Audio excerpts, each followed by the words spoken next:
Hi, Dr. Carlos Todd here, and welcome to another video where we talk about what? How to fight less, love more. So what are we talking about today? We're talking about road rage, and we're talking about road rage and solutions for daily commuters. So what do you do when you experience road rage? A lot of times when people think about road rage, they think about traffic. But the reality is that with many issues around anger, that road rage is really about emotional overload. You're late for work, you feel that financial pressure, there's sleep deprivation, there is just generally feeling emotionally overwhelmed with the tasks that you have as a parent, all that kind of stuff. And then you add traffic, right? And if you live in areas like we live in the Charlotte area, over the course of a short period of time, years, traffic has really grown and attitudes among drivers have changed significantly. And if you don't have the skills to manage these issues, you can easily end up in court. You can easily end up in a road rage situation. You don't really want that. So in some ways, just like social media and the rage texting that can occur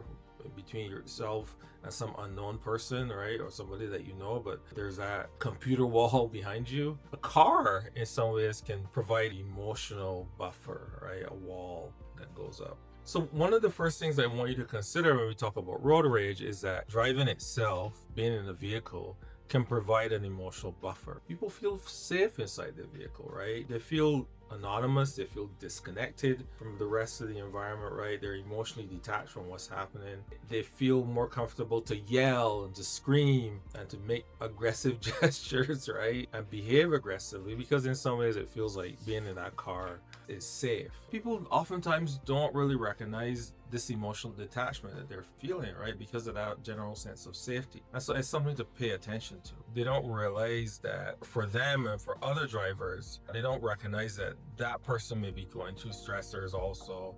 And so that wall, that emotional wall that the car provides can embolden people in their actions. So you really want to recognize that even though the car may feel safe, in some ways, things can get out of hand pretty quickly, as I've seen in many videos. The other thing that happens is that people personalize driving behavior. They believe that if a person cuts you off or they swerving in traffic, that they're doing this thing to you. And one of the things that I tell clients when I work with couples is to recognize that there's a distinct difference between when some person is doing something and when they're doing something to you. And so if you can make that distinction, you're probably going to be in a much better place to be able to recognize that a lot of people's behaviors are not personal. They're doing bad things on the road, but they're not doing it to you. It has an impact on you, but their behavior in itself, it is their own recklessness that's causing problems, but they didn't set out ultimately to do this particular thing to you. So in your mind, they're cutting you off on purpose, they're disrespecting you, they think they're going to get away with it, but who knows? They're late too, they feel some level of comfort with driving in that way, there's some emergency that they're dealing with, right? Who knows what the reason is? And again, the reason may be reckless, but at the end of the day, the moment that you personalize this issue is the moment that you lose perspective and you join in the rage and things go in the wrong direction. These situations activate people's egos. The ego gets involved, it just goes in the wrong direction. So try really hard not to personalize the other person's behavior, even though I know it might be significantly difficult.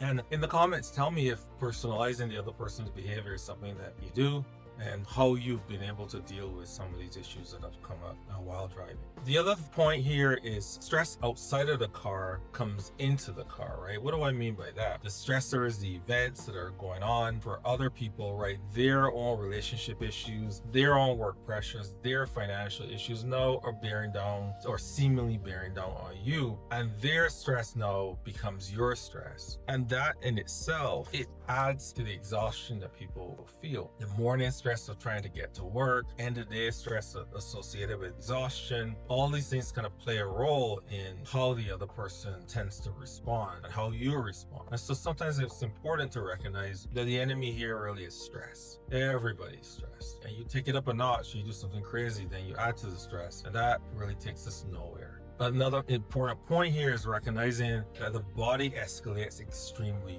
fast. Once something is done seemingly to you, you get into that fight or fight mode, the adrenaline is going in your body, your breathing rate changes, and you snap. In previous videos, I've talked about the impact of stress and anger on your body, and understanding that it is so important to monitor yourself, because if your heart rate is up and you're having some other stress response, you're going to be in trouble because your perspective is changing. Your perspective on the world becomes us against them, and when it becomes us against them, that guess what? You feel justified in your response, and then you go at it. Your body can control your actions. Adrenaline and cortisol have a direct impact on what goes on in your brain, how you perceive things, and it can easily push you in a place where it becomes us against them. And because of that, this is one of the reasons why after people have done the thing that they've done and their adrenaline and cortisol is activated, and then they're in the back of the police car, right, or they've done something crazy like chase the other person down to their house or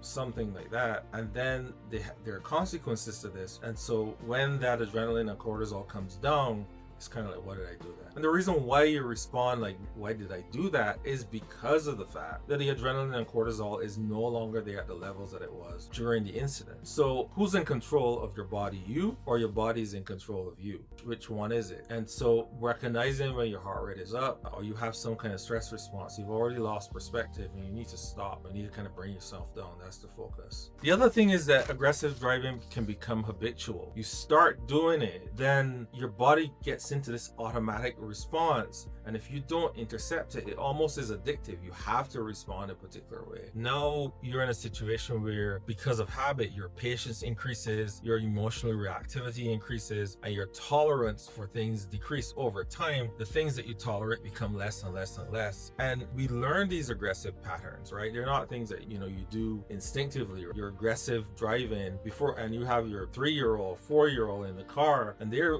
witness to this kind of stuff. Before long, they're shouting at the driver too, because we can learn these behaviors and learn these responses, and that ultimately is something that you do not want to engage in, because it is a form of emotional conditioning. The other point is that these things can escalate very quickly to dangerous levels. People chase one another, you have these brake checking, right? You following the other person, the yelling, the threatening, and that these things escalate at a level where weapons become involved or weapons are engaged. And we live in a society where there are a lot of weapons, and so it is not unusual for folks to get out of a car brandishing a weapon and things going the wrong direction fast. And there's a pattern to this where over time you need more and more escalation in order to actually kind of feel in control, until eventually something goes very wrong. So what do we do? What are some things you can do to manage the situation better? I think it's important to manage road rage long before it starts. It is important to do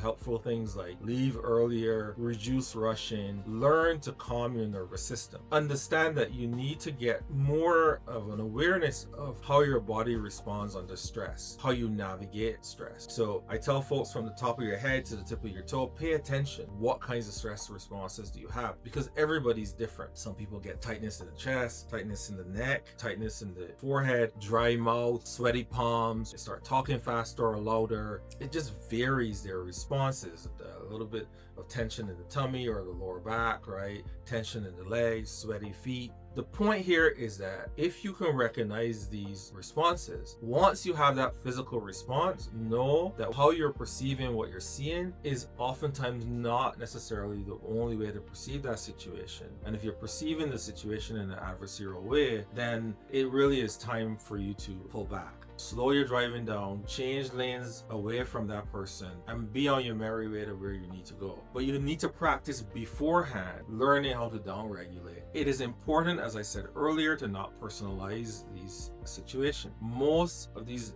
incidences with other drivers are not personal. They're just not. But once you turn into something personal, then it becomes personal. You do not know the other person's intent. If you assume that their intent is to somehow to harm you, even though they're putting you in some harm, that's going to create problems for you. You need to remind yourself that most people are distracted with cell phones, people veering to lanes.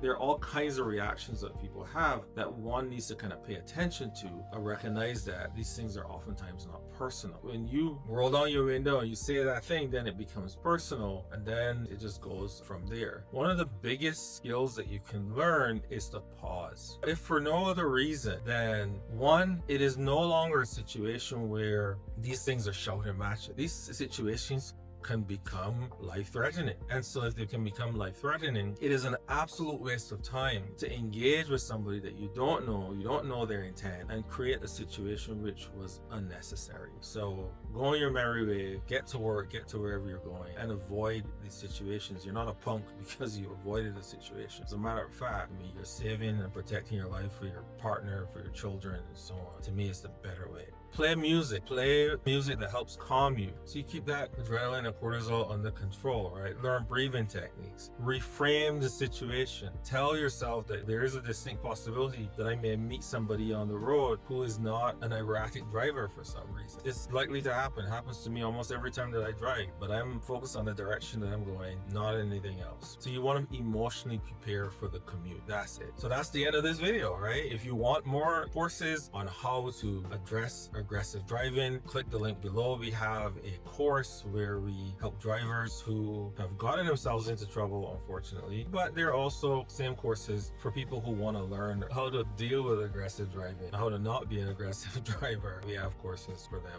also. And thanks for watching, and I will see you in the next video. Click the link below. Take care.